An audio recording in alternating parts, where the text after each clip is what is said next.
Oke, selamat pagi teman-teman semua. Assalamualaikum warahmatullahi wabarakatuh. Kembali lagi di vlog kita. Kita baru aja dari SPKLU gitu ya, ngambil konten juga di sana. Nah, sembari perjalanan pulang ke rumah, saya mau ambil konten juga tentang e-pedal teman-teman. Jadi ada one pedal atau e-pedal gitulah ya. Jadi Netavi ini kan memang dia support e-pedal atau one pedal ya. Nah, kemarin itu sempat saya di vlog-vlog pertama saya tentang Neta itu saya merasa belum puas dengan Neta gitu ya. Belum puas dengan Neta karena saya merasa lemot gitu ya. Kenapa nih kok Neta ini kok lemot banget gitu ya. Itu ternyata karena memang pengetahuan saya yang minim tentang Neta dan belum mengoprek-oprek gitu ya, belum mengeksplor tentang fasilitas atau fungsi-fungsi serta fitur-fiturnya si Neta gitu ya. Jadi saya merasa kok lemot. Ternyata saya salah teman-teman. Ternyata memang nggak sama sekali lemot, bahkan luar biasa kalau sekarang setelah saya tahu gitu ya. Jadi ya ini masih berkaitan dengan apa yang saya mau bahas, yaitu tentang e-pedal dan atau one pedal ya. Nah di Netavi ini kan memang ada fasilitas atau fitur one pedal, di mana one pedal itu adalah fitur atau fungsi di mana mobil kita berkendara gitu ya, kita berkendara dengan hanya satu pedal aja, jadi hanya gas aja teman-teman. Jadi rem itu ya jarang dipakai lah gitu ya, jarang dipakai karena memang fungsinya si one pedal itu lebih ke memudahkan kita si driver itu tidak menggunakan dua kaki, hanya satu kaki aja gitu ya. Dan ternyata memang jika kita menggunakan fungsi one pedalnya itu, ternyata memang tenaga atau akselerasi yang instannya itu memang agak sedikit dibatasin teman-teman. Sebenarnya mungkin bukan dibatasin, tetapi karena memang kinetik motornya itu, jadi perubahan energi kinetiknya itu lebih besar gitu kalau saat lagi dipilih one pedal. Nah, jadi kalau lagi dipilih one pedal itu mungkin energi kinetiknya tuh akan lebih besar gitu ya. Itu sehingga si akselerasi mobil ini tuh agak sedikit berkurang gitu teman-teman. Jadi agak sedikit berat, agak sedikit berkurang. Nah, walaupun memang kalau kita bejek gasnya ya dia tetap akan lari, tetapi sedikit lebih berkurang gitu karena memang mungkin energi kinetik yang didesain itu lebih banyak. Karena memang terbukti teman-teman kalau saat kita lagi pakai one pedal itu energi recovery yang masuk itu lebih banyak teman-teman. Jadi saya bisa buktikan gitu ya bahwa di MID kita itu kan ada angka ya, angka sebelah kiri bawah itu ada konsumsi atau energi masukan yang bisa kita lihat di layar ini gitu ya. Misalkan kalau kita lagi menggunakan AC itu berapa ampere sih? Oh, kalau kita lagi berakselerasi itu kita berapa ampere sih motor yang kita butuhkan, energi yang kita butuhkan. Nah, sementara kalau kita lagi regenerative braking atau lagi energi recovery-nya tuh lagi masuk ke dalam baterai, itu juga ada itu berapa? Dia ditandai oleh plus sama minus. Jadi kalau plus, lambangnya plus itu berarti angkanya itu plus, itu berarti dia lagi masuk ke baterai. Tapi kalau minus itu berarti dia lagi ngeluarin teman-teman. Nah, seperti itu. Nah itu saya bisa bedain kalau sedang lagi menggunakan e-pedal gitu ya, itu akan masuknya itu lebih banyak saat kita lepas rem, saat kita lepas gas, itu energi recovery yang masuk tuh lebih besar.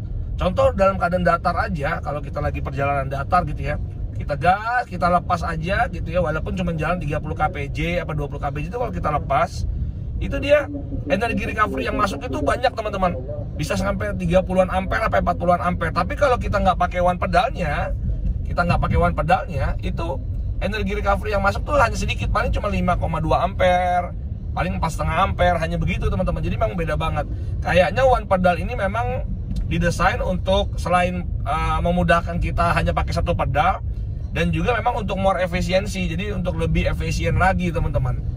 Jadi dengan penggunaan e-pedal itu lebih efisien lagi, tapi memang mengorbankan tadi ya akselerasi dan segala macam sih sebenarnya gitu.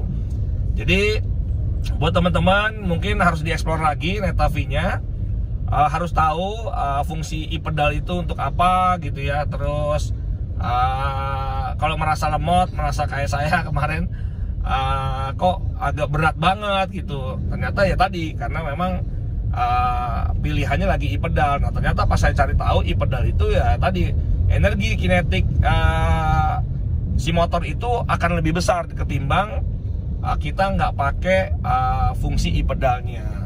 Nah kalau kita nggak pakai e-pedalnya itu luar biasa banget teman-teman. Jadi energinya spontan, enak banget gitu ya. Jadi ya itu yang saya mau gitu ya. Makanya kemarin saya mohon maaf di vlog sebelumnya saya merasa Neta ini kenapa kok saya belum puas, lemot gitu ya. Ternyata karena memang settingannya itu ternyata masih di setting e-pedal. Jadi belum dirubah e-pedalnya ke normal lah intinya gitu ya.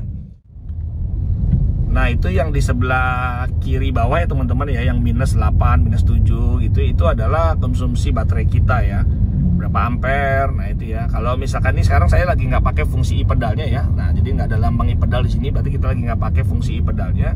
Ini kalau kita lagi gas, ini lagi gas ya, jalan cuma 27 kpj. Ini kalau kita lepas, nah kita lepas tuh, nah dia cuman 2, berapa tuh, dikit aja pemasukannya tuh sedikit, beda dengan menggunakan e-pedal gitu ya.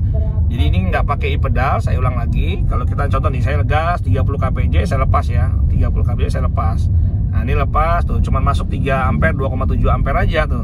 Jadi nggak banyak gitu, berbeda dengan nanti kita coba pakai e-pedal ya. Oke, kita ambil yang pakai e-pedal. Oke, sekarang e-pedalnya ini sudah saya aktifin ya, warna hijau tuh kelihatan ya, adalah Go e-pedal.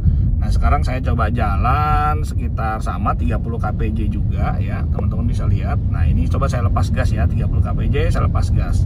Nah lihat teman-teman bisa lihat ya tuh, 23, 21 ampere yang masuk ya. Coba saya coba gas lagi, tapi dia memang ada efek ngeremnya soalnya ya. Nah 30 nih, lihat di samping, lihat, nah tuh ada 24, 21 ya, 18 ya. Jadi memang energi recovery yang ditimbulkan itu, yang masuk ke dalam mobil itu, baterai itu akan lebih banyak gitu ya. Jadi memang kenapa disebutnya more efisiensi, lebih efisien, karena ya tadi, karena memang energi kinetiknya si motor listriknya itu dirubah menjadi energi kinetik lebih banyak gitu ya. Oke, kita coba lagi. Nih sekarang saya jalan 29, 30 kpj.